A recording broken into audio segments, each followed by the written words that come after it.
I slept on the floor for an entire month straight. Here's what I learned.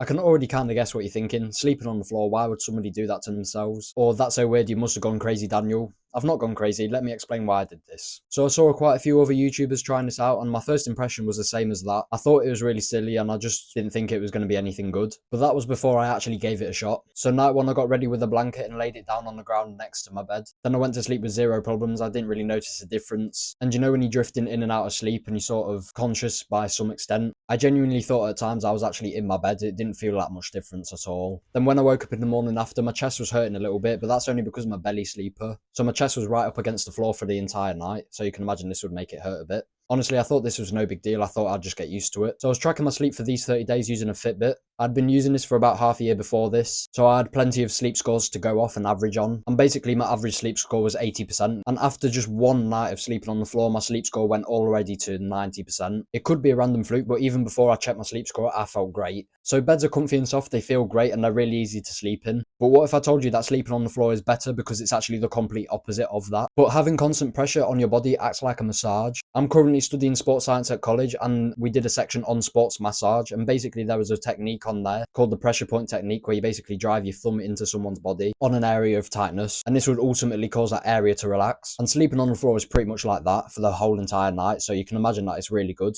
So when I say it's like a massage, I'm not talking about an active massage where someone's literally stroking your leg or something like that. I mean more like the pressure point technique. But it wasn't all sunshine and rainbows. At night 6, I realised a problem. So I noticed a pattern. Whenever I put my head down on the pillow, my eyes would start to itch. And further into the night, I'd wake up coughing like crazy.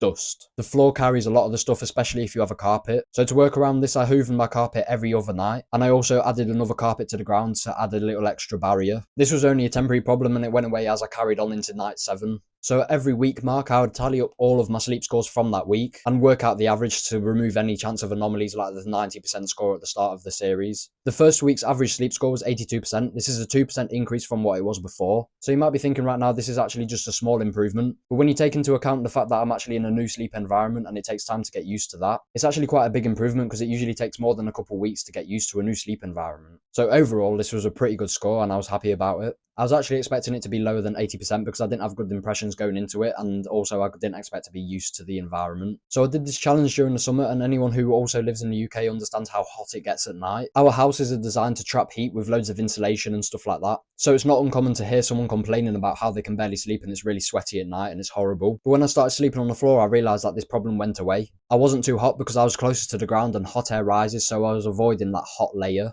In fact, it's been shown to be beneficial if your internal body temperature drops by at least 1 to 2 degrees at night because it helps you get into a long, deep sleep. So because I was out of the way of the hot air, my core body temperature was lower than normal, thus leading to the increase in sleep quality which I saw in week 2, where my sleep score increased yet again to 84%. This is probably because I got used to the sleep environment even more. Also, if you're someone like me who struggles to get up on time in the mornings, sleeping on the floor actually helps with this surprisingly. Because there's literally only a blanket separating you from the floor, it's not like you're going to be, oh, I'm so cozy, 5 more minutes please, I don't want to get up. You're literally on the floor, it's not like you're going to be super cozy and you wanting to stay in bed.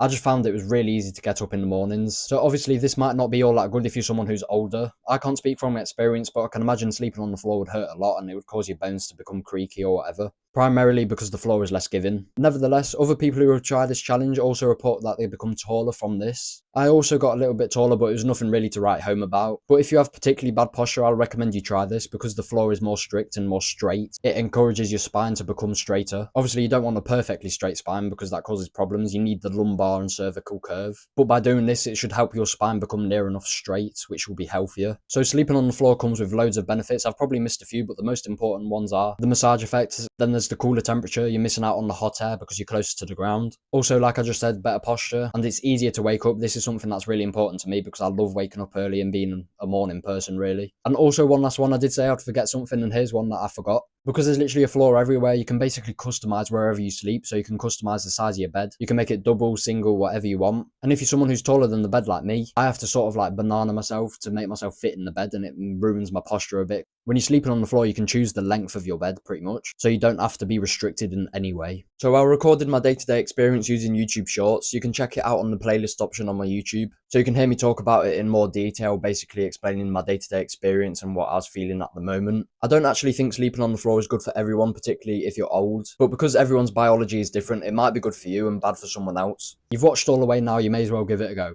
Subscribe for more.